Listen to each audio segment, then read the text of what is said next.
Selamat siang semuanya, saya Jennifer, saya kuliah di Trisakti School of Management, jurusan akuntansi dengan NIM 2018-511. Nah, hari ini saya akan sedikit menjelaskan tentang perencanaan strategi sistem informasi di chapter 1 sampai chapter 6. Kita mulai ya, tapi sebelumnya saya ingin minta maaf karena video ini ala kadarnya banget, saya nggak bisa menggunakan aplikasi edit untuk video. Terus yang kedua, saya banyak baca dari sini. Kita mulai ya. Jadi dari chapter 1. Chapter 1 itu tentang Major Key to Information Technology Result. Nah, sebelum saya menjelaskan lebih jauh, saya akan menjelaskan sedikit tentang Information Technology sendiri. Information Technology yaitu mencakup kegiatan menyimpan, memproses, serta melakukan pertukaran informasi. Information Technology meliputi computer hardware, software, networks, dan database. Terus selanjutnya itu kenapa sih manajer harus mengerti IT? Ada 5 cara. Ada 5 alasannya, yaitu yang pertama untuk mempermudah dalam mengambil keputusan. Terus yang kedua itu untuk mengetahui kelemahan serta kelebihan serta ancaman apa saja yang ada dalam perusahaan itu, serta dapat mencari solusinya, itu 3. Terus yang keempat itu melihat kebutuhan apa saja yang dibutuhkan oleh perusahaan. Terus yang kelima itu meningkatkan produktivitas dengan melakukan suatu inovasi. Selanjutnya ada yang dinamakan dengan grup IT. Grup IT itu ada 3 jenis. Yang pertama itu ada web conferencing, ada wiki, dan electronic corporate directors. Yang pertama itu ada web conferencing, yaitu misalnya kayak TSM melakukan pertemuan dalam mahasiswanya melalui internet. Terus yang kedua itu ada wiki, contohnya itu kayak Wikipedia. Terus yang ketiga itu ada electronic corporate directors, yaitu contohnya kayak grup WhatsApp, Teams, dan Outlook. Terus selanjutnya ada tanggung jawab manajer terhadap IT. Itu tuh ada beberapa jenis. Di antaranya itu ada mengidentifikasi kesempatan ketika menggunakan IT, mengetahui cara yang dapat membuat pengenalan dan adaptasi, mencari strategi perusahaan itu apa, setiap kesempatan harus dievaluasi dan kebutuhannya itu apa, serta harus membentuk opportunity-nya. Terus selanjutnya itu ada change management continuum model, yaitu kegiatan seorang manajer harus meyakinkan bahwa IT itu suatu kebutuhan, dan ketika melakukan IT harus berguna, harus mudah digunakan, serta dapat membantu ketika dalam menghadapi kesulitan. Terus selanjutnya ada resiko alam IT yang harus dimitigate. Resiko alam IT yang harus dimitigate itu ada 3 hal. Yang pertama itu ada data aset harus diamankan dari kehilangan dan perubahan struktur yang tidak diinginkan. Terus yang kedua itu ada data pribadi harus diamankan untuk melindungi individu. Terus yang terakhir itu dalam hal bencana, rencana berkesinambungan bisnis harus ada. Nah, terus sekian tentang chapter 1-nya. Sekarang chapter 2. Chapter 2 itu tentang strategic planning. Strategic planning itu kayak membuat perencanaan strategi. Pertama itu kita harus membuat analisis situasi. Analisis situasi itu ada 5 cara. Yang pertama itu dengan menilai kekuatan dan kelemahan di semua level unit bisnis perusahaan. Terus yang kedua itu menyiapkan perspektif sejarah. Yang ketiga mengumpulkan data tentang proses internal dan operasional. Terus yang keempat itu ada menganalisis data yang dikumpulkan. Terus yang kelima itu memeriksa industri di mana organisasi bersaing. Selanjutnya itu strategi. Strategi memungkinkan organisasi untuk mencapai visinya, misinya, sasarannya, untuk membutuhkan manajer untuk mempertimbangkan beberapa hal ini. Di antaranya itu dampak jangka panjang dari setiap strategi terhadap pendapatan dan laba. Terus yang kedua itu ada tingkat resiko yang terlibat. Yang ketiga itu ada jenis sumber daya yang dibutuhkan. Yang keempat itu reaksi kompetitif yang potensial.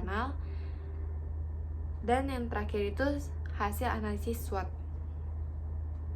Analisis SWOT itu terdiri dari strength, kekuatan, weakness, kelemahan, ketiga opportunity atau peluang, terus yang keempat itu threat atau ancaman.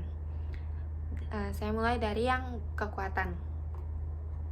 Kekuatan itu contohnya kayak kekuatan finansial, kehadiran di semua fase industri energi, kehadiran geografis yang luas, rasio cadangan yang tinggi, serta posisi terdepan di Amerika Serikat. Terus yang kedua itu ada kelemahan. Kelemahan itu keterikatan dalam bencana lingkungan di Ekuador, saring penjualan produk olahan. Terus yang ketiga itu ada peluang. Peluang itu investasi yang direncanakan dan pengembangan di masa depan, akuisisi dan perjanjian strategi. Terus yang keempat itu ada ancaman atau threat. Ancaman atau threat itu peningkatan biaya produksi dan pengeluaran modal.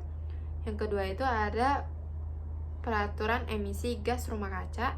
Yang ketiga ada pengubahan lingkungan ekonomi dan peraturan politik. Terus terakhir, resiko harga komoditas.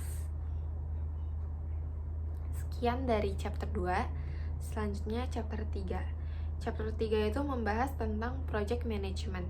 Project management itu diakui oleh perusahaan sebagai salah satu kompetensi inti. Terus memberikan nilai yang lebih besar pada pemegang saham dan pelanggan. Terus melibatkan upaya yang cukup besar dalam mengidentifikasi calon manajer proyek serta pelatihan dan pengembangan personil.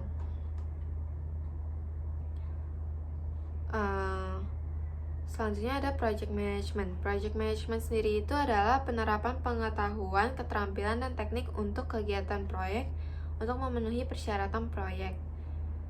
Terus bidang pengetahuan manajemen terdiri dari 3 bagian, yaitu ada scope management.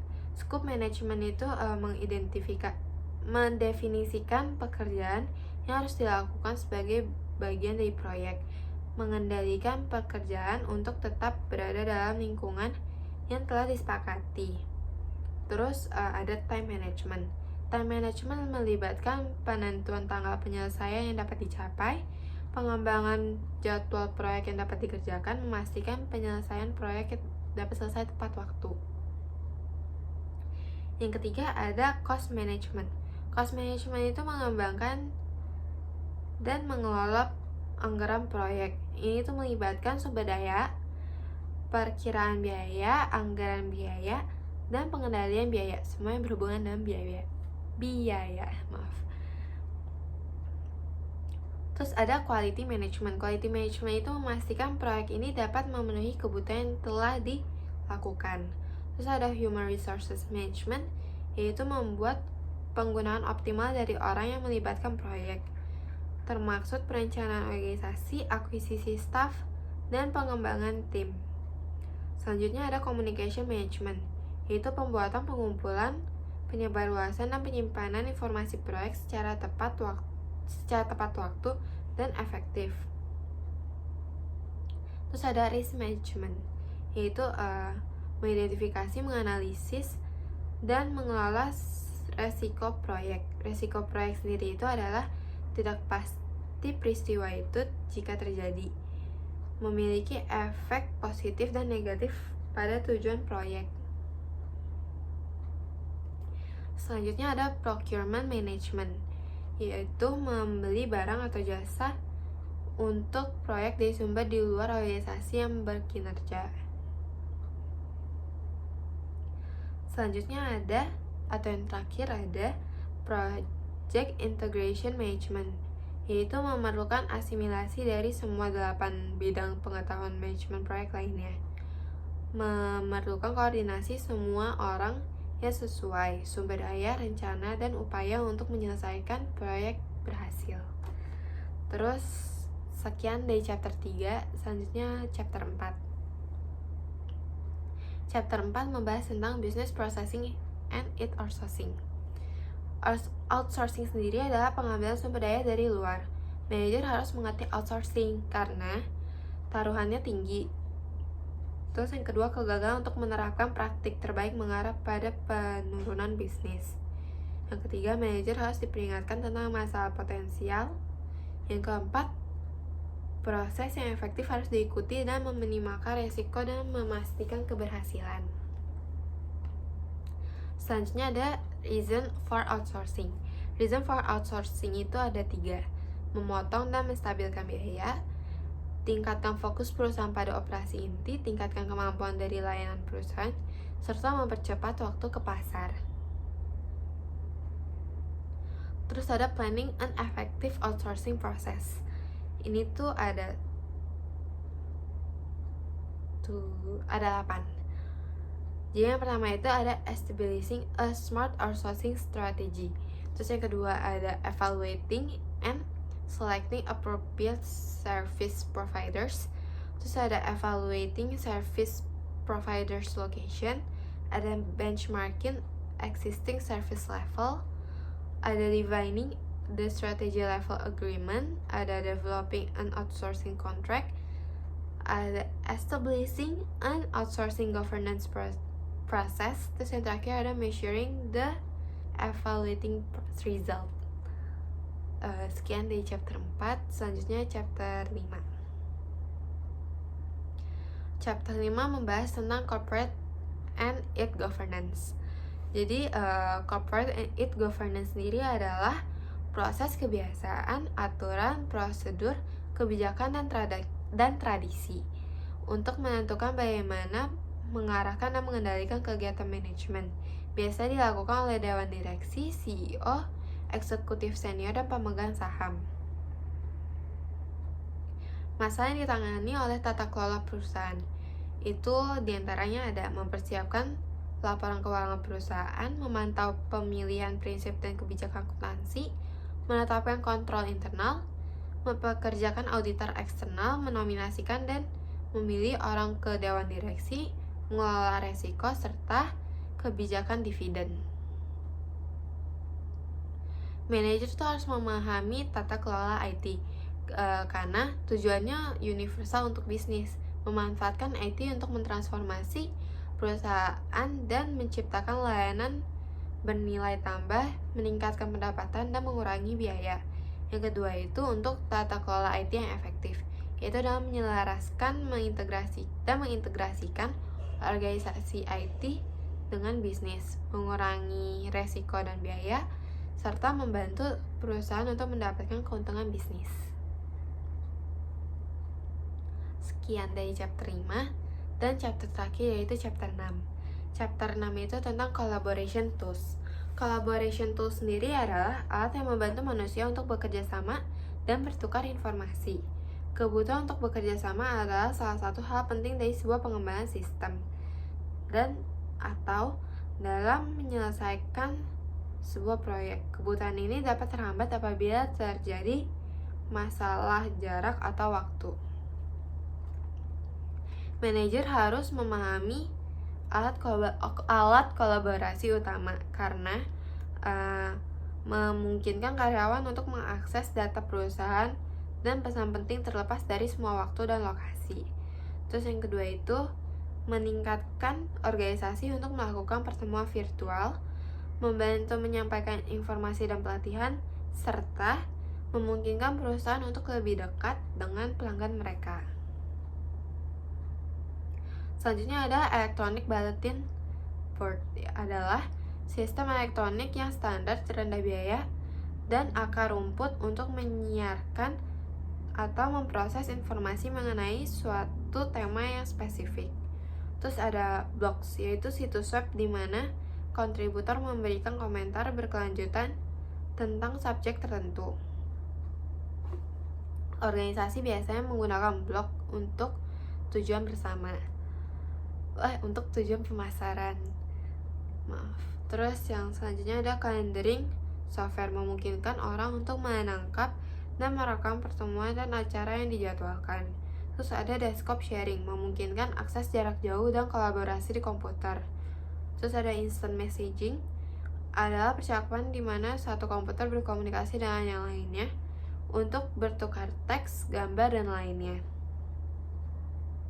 Selanjutnya ada podcast. Podcast adalah file media digital yang ditujukan untuk pemutaran pada perangkat seluler dan komputer pribadi. Terus ada share workspace, adalah area yang di-hosting oleh server web, memungkinkan anggota proyek untuk berbagi informasi agar setiap orang tahu perkembangan status proyek. Selanjutnya ada online project management, menyediakan perangkat alat untuk manajer proyek dan anggotanya untuk melaporkan rencana dan status proyek. Selanjutnya ada web conferencing, yaitu metode untuk melakukan rapat presentasi secara langsung melalui internet. Terus ada webcast, adalah bentuk konferensi web yang menggunakan teknologi media streaming. Terus ada Wikis, yaitu situs web yang berkolaborasi yang memungkinkan pengguna membuat atau mengedit konten web secara bebas. Terus yang ada presence information, dapat memberikan pengguna kemampuan untuk melihat status ketersediaan kolega dan lebih menghemat waktu dan memungkinkan rekan untuk mengantisipasi keterlambatan dan dalam menghadapi email. Terus yang terakhir itu ada Unified Communication atau UC. Ada sistem komunikasi yang sepenuhnya mengintegrasikan data, teks, suara, dan video dalam satu solusi. Ya. Sekian materi tentang perencanaan strategi sistem informasi dari chapter 1 sampai chapter 6. Mohon maaf apabila banyak kesalahan kata dan banyak kekurangannya. Terima kasih.